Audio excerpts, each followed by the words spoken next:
नमस्कार। Times news Silvassa में आपका स्वागत है।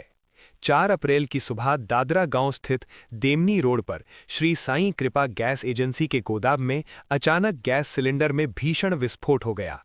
ये धमाका इतना जोरदार था कि इसकी आवाज दूर दूर तक सुनाई दी, जिससे आसपास के इलाके में दहशत का माहौल बन गया। प्राप्त जानकारी के अनुसार इस हादसे में 3 लोगों की मौत और 6 से 7 लोगों के घायल होने की खबर सामने आ रही है। हालांकि प्रशासन की ओर से अभी तक किसी भी तरह की आधिकारिक पुष्टि नहीं की गई है। घटना की सूचना मिलते ही सिलवासा कलेक्टर प्रियंक किशोर, एसपी सचिन यादव और आरडीसी अमित कुमार अपनी टीम के साथ तुरंत मौके पर पहुंचे। अधिकारियों ने फॉरेंसिक साइंस लैब यानी एफएसएल की टीम को घटना की गहन जांच के सख्त निर्देश दिए हैं। इस विस्फोट के कारण आसपास के क्षेत्र में अफरा तफरी मच गई और पास में खड़े वाहनों को भी भारी नुकसान पहुंचा है। मौके पर पुलिस और फायर ब्रिगेड की टीम ने पहुंचकर राहत और बचाव कार्य शुरू कर दिया है। कलेक्टर ने बताया कि पूरी जांच के बाद ही जनहानि और हादसे के कारणों की आधिकारिक पुष्टि की जाएगी। फिलहाल प्रशासन स्थिति पर नजर बनाए हुए है और घायलों का उपचार जारी है। चल रही है। एफएसएल की टीम रास्ते पे है। एफएसएल की टीम अगले 1-1.5 घंटे पे यहाँ मौके पे आएगी। उसके बाद ही हम लोग कुछ बोल पाएंगे। बनी है सर? ये गैस एजेंसी यहाँ पे चल रही थी, ऑक्सीजन सप्लाई करती थी, वेरियस गैसेस सप्लाई करती थी। किस गैस की वजह से हुआ है उसकी इंक्वायरी अभी चल रही है।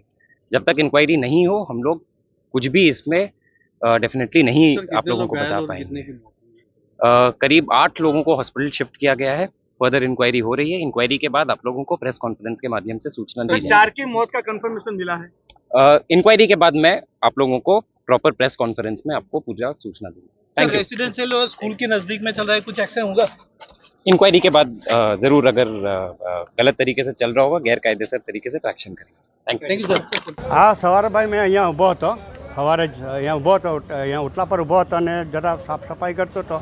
એટલા વારમાં ભાઈ આ હજુ તો છોકરાઓને બી આજે તો રિઝલ્ટ હતો એટલે સવારે આ લોકો સ્કૂલમાં ગયેલા, વહુને એ લોકો બધા એમાં ગયા। એટલા વારમાં ભાઈ અહીંયા તો ઓટલા પર હવે તો બોમ્બ ધડાકો અહીંયા સાંભે બાટલો હતો પેલો હાઇડ્રોજિત મોટો, એ ફાટ્યો એટલે અહીંયા તો કંઈ દેખાય નહીં। અમે તો બધા ઉડી ગયા એટલે સીધું આવીને એમ પડ્યું। બારીના કાચ આટલી નુકસાન થયું છે, તમે આ ને અમે તો ગભરાઈને નાહી ગયા, દેખાય પણ નહીં। અમને દેખાતું હોય તો એ તો હજુ તો સારું કે પેલું ખબર એટલે અમે આમ પાછળથી બધા નાહી ગયા। ગેસ ભરાઈ ગયા, બારી દરવાજા અંદર બંધ થઈ ગયું આખું। આટલું બધું આ સામે મોટા બાટલા હતા ને સામે ગોડાઉન, હજુ સામે જ મોટા ને સામે ગોડાઉન હતું એટલે એ લોકો મેં કીધું બી એ લોકોને કે ભાઈ તમે આ સમયસર ગેસ કાઢતા છે ને અમે નહીં કાઢો। આમ 2-5 વખત મેં કીધું બી એ લોકો માનતા નથી કે અમારી જગ્યામાં અમે કરતા છે, તમે એ નહીં। તમે કીધું કે ભાઈ અમે માણસ અહીંયા રહેલા છે ને આ જરાક તમે સાઈડમાં રાખો, તો એ લોકો સમજતા નથી। હવે આજે આ ફાઇટું આટલું બધું નુકસાન આપ્યું તો એનું શું સમય? આજે માણસ હમણાં મરી જતે, પણ હજુ તો સારો કે બચી ગયા, અમે નાસી ગયા એટલે હોતા નહીં તો બધા મરી જતા, કારણ કે આટલા મોટા મોટા બાટલા ઉછળ કરીને નીચે પડ્યા છે। કંઈ એ છે કે તમારું કેટલું નુકસાન થયું છે? અમારી તો આખી ગાડી ભાંગી ગઈ છે। આ બધે બારી ગ્લાસના બધા દરવાજાના મકાનના બધા ભાંગી ગયા છે। બધા આ 2 ગાડીના બધા કાચ બાચ ભાંગીને બધું મોટરસાઇકલ કે આ ઉડીને બધું પડ્યું છે।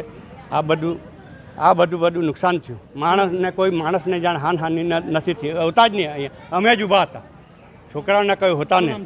મારું નામ લક્ષ્મણભાઈ